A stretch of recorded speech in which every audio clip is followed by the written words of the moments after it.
Congressman, thank you so much for being on the program. It's been a wild morning. There is quite a bit of mourning in Washington, D.C. on Capitol Hill right now from Democrats calling for Joe Biden to drop out of the race. What say you? Well, we're getting a hurricane in Texas, but the political hurricane going on in Washington, D.C. is pretty strong right now. Democrats are reeling. They are in a box of their own creation. They now have to choose between a very clearly mentally incompetent president and a president who is a DEI box checking vice president. And that's what they're stuck having to figure out. And you can see them struggling. I introduced the 25th Amendment resolution. Again, for your listeners who are very smart, they're going to know this. We can't do anything in Congress to trigger this, right? The 25th Amendment says the vice president has to trigger a debate or a question of whether the president's capable of carrying out the duties and then act. All I did was file a resolution saying is our position that it should be triggered, right? That he's very clearly not competent. And some people have raised, well, that's, politically not very smart. I said, well, look, I think President Trump will wipe the floor with either Joe Biden or Kamala Harris. But importantly, he is still the president of the United States. He still has, as you pointed out a few minutes ago, the nuclear codes. He still is the commander in chief. He still has to make decisions that affect our national security interests and well-being. And just because the Democrats are craven politically, they want to hold on to power so much that they're willing to risk and endanger the United States rather than call out the existing president for being not mentally there, whether it's Parkinson's, whether it's dementia, both. But here's the last point I'll make. We need to know, okay, who knew and when did they know it? We know Kamala Harris knew. We know Jill Biden knew. We know that the people around him in the White House knew. But I want to know what they knew. I want to know whether the Parkinson's expert has been there and for how long. I want to know when they first saw these signs. Was it before 2020? Was it over the last 3 years? What doctors have been in there? We should subpoena all of these people and all of these doctors because the Democrats have been lying to the American people because they are liars. They've been lying about the Russian hoax. They've been lying about all this stuff and what they're doing at the border, endangering Americans. They're lying about the mental state of the president. They lied about COVID. Frankly, I can't think of anything they haven't lied about over the last 4 years. Sir, if you look at the state of the country right now, as you just elucidated, it does look like it's a country being managed by somebody who doesn't have a functional brainstem. Would you be in favor in Congress with a new Congress? And there are many positive projections for a Republican Senate, Republicans to keep the House. Would you be in favor in the new Congress in the year 2025 of having a special committee, maybe like the January 6th committee, but on the Joe Biden mental handicap committee to see who knew what when and to really put teeth to these subpoenas? No question. I think we need to have a full airing and a probably dedicated committee, as you point out, but a very specific one that's going to do the work and produce it quickly with teeth, haul people in front of Congress to explain all of the things they have been doing. Because as I said a second ago, they have been lying. We know that. If you're remotely aware politically right now, you know that they've been lying. This thing about his mental competency has now become so explosive because that debate finally elucidated for the American people because the administration and Democrats have been hiding it from them. Most of us, we're the minority, right? We follow this stuff every day. Most people are going and taking their kids to, baseball games or soccer games. They're going to work. They're going to church. They're going to life. They don't follow this stuff every second of every day. But the truth is, those of us who've been watching, we knew he was bad. But that debate, it demonstrated he's not there. They're lying. We know it. We need hearings to expose everything that they know and they've been lying. And not just on the president's mental state, all of it.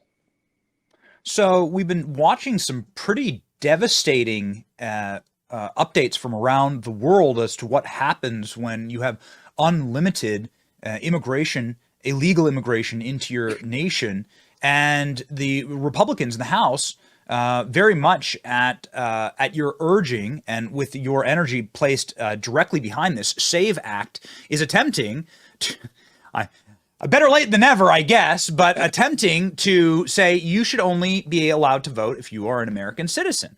Now, don't ask me why this didn't happen when Republicans had a Republican House, Republican president, and Republican Senate. That seemed like the obvious time to do it in 2017. But here we are.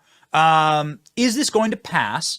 Democrats are losing their damned minds over this, which I guess tells you the whole game here. You're from the state of Texas. Clearly, this must affect you greatly, Congressman.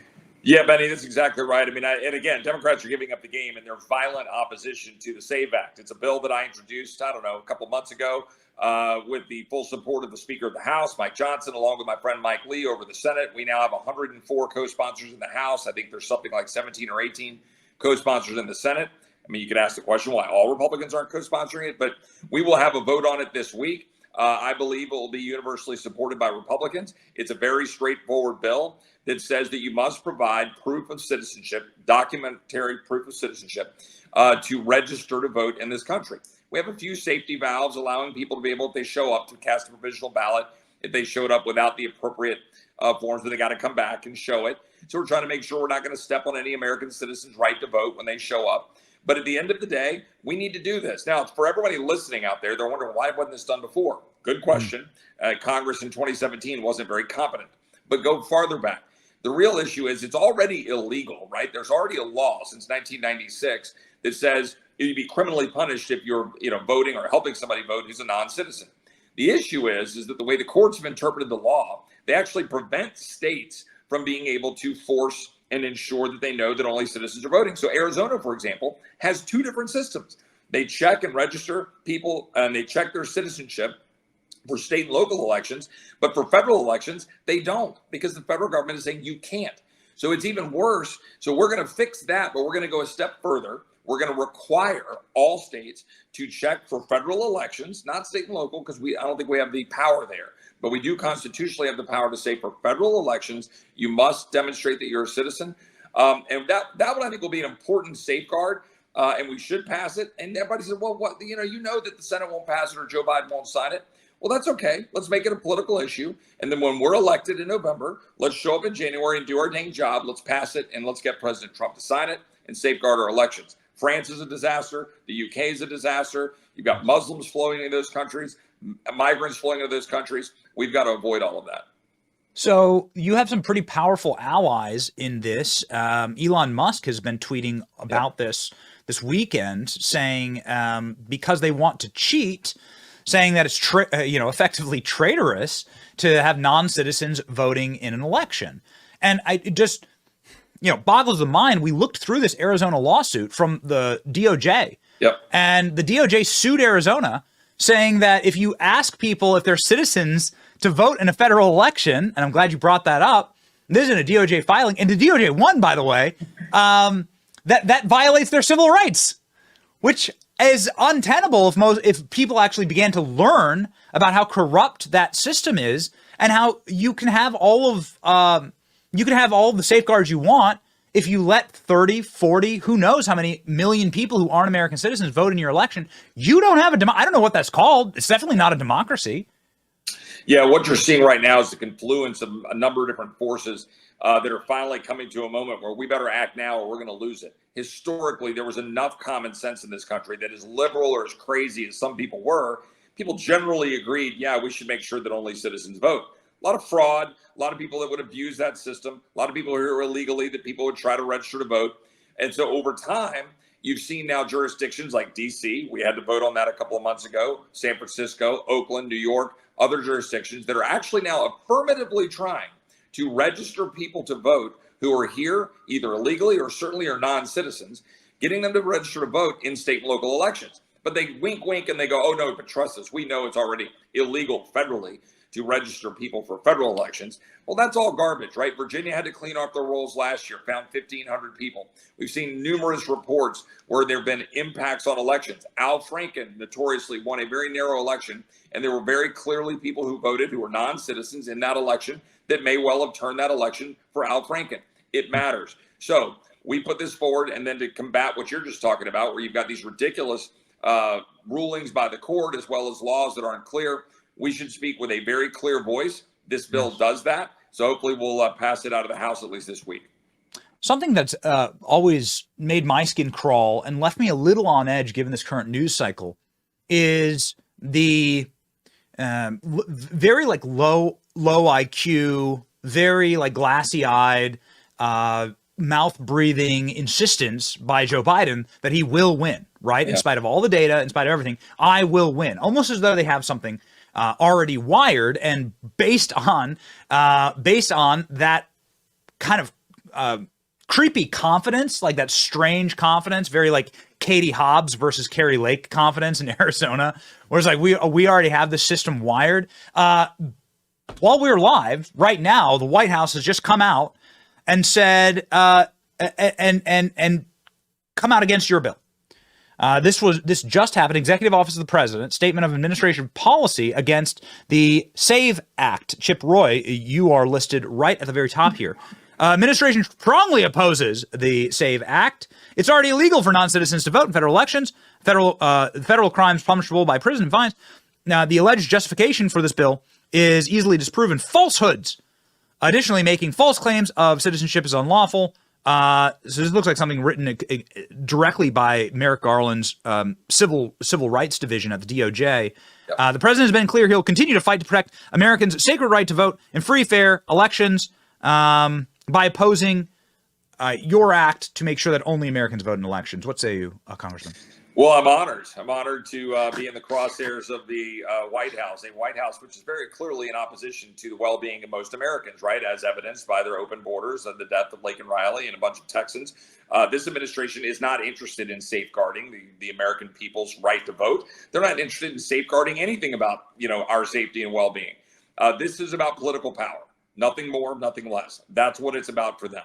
Your point here about his sort of glassy-eyed confidence, like they're all gleeful about what's going on in Wisconsin right now, about the restoration of these drop box, voting procedures. And these are all things they want to be able to stay in place, to be able to sort of game the system, to try to cram ballots, to try to make sure they can steal the election, if you will. And that's what we're up against. We're up against people wanting to use this in order to try to win elections. They're going to oppose this bill. We knew that. Okay, that's why I started by explaining when I said provide proof of documentary proof of citizenship. I made clear that we do allow safety valves for ensuring there'll be no undue burden, to use the Supreme Court's parlance, on a citizen's right to vote. It was purposeful. We structured it that way. We worked with smart lawyers about how to set it up. And there's no burden that's going to be placed on an actual citizen's ability to go cast a ballot. That's the truth. We're just going to make sure that we try to prevent those who are non-citizens from voting. But of course, they oppose it. They don't want any break in their current efforts to try to register people using Medicaid and all these welfare systems, which they're currently using to try to register people to vote who are non-citizens. Yeah, it's wild. It says it's extraordinarily rare for a non-citizen to vote in a federal election. So they admit that it happens in their own statement. Right. They say non-citizens vote in our elections. So, like and I want to let you have the last word here, Congressman. And I know then you got to hop. But isn't one illegal vote too much in any election? Yeah, I mean, look, I share that, right? Because once you have one, you're having two, you're having five, you're having 1,000. And look, when elections can be impacted in a state election for Senate or local congressional election, right? We had we had several elections recently in primaries that were decided by 300, 400, 500 votes. Okay, we had Al Franken's, which was very narrow. You had in the presidential election in 2020, Georgia was what, 15,000, 10,000. Yep. You had, Pennsylvania was small, got a little bigger. Arizona was small, got a little bigger. All of those things matter. All those votes matter. And so when we're talking about the future of the country, no, it's not a break. By the way, it's just wrong. Right? Look at the actual text of the amendments to the Constitution, where it talks about safeguarding the rights of citizens to vote. The Constitution is replete with contemplating that it is only citizens who will be voting, and that's what we should be looking at in terms of protecting our rights. If you ever want to do a nerdy study, just look at the fall of the Roman Empire, and you'll see that the erosion of what it means to be a citizen and what it means to be part of the society is how that empire, the most powerful empire in the world, fell. And Benny, that's the most important point, and we should have a continued dialogue about that, about what's happening and trying to destroy the culture, the soul of this country, and what it means to be an American. Democrats are trying to kill that. Those of us who want to push back and take this country back, it's because we know what it means to be an American, and we want to make sure that is clear. And that is the most important debate we need to be having. Yes, I love your tactic. your tactics here. It's great. So rarely do we get actual wartime tactics from members of Congress. But yeah, make them oppose this. Yep. Let them go to the American people and say we oppose citizenship for voting, right? Amen. Like proof of citizenship. Let them do it. Good. Yep. Well, good on you, Congressman. Everybody go follow and support Chip Roy. He's one of the best, an absolute flamethrower, barn burner, like a Texas tornado ripping through Congress. Doesn't make a lot of friends, but we're a friend of you, Congressman. Godspeed. Call your member of Congress and make sure they support the SAVE Act. Amen. Thanks, Benny. God bless you.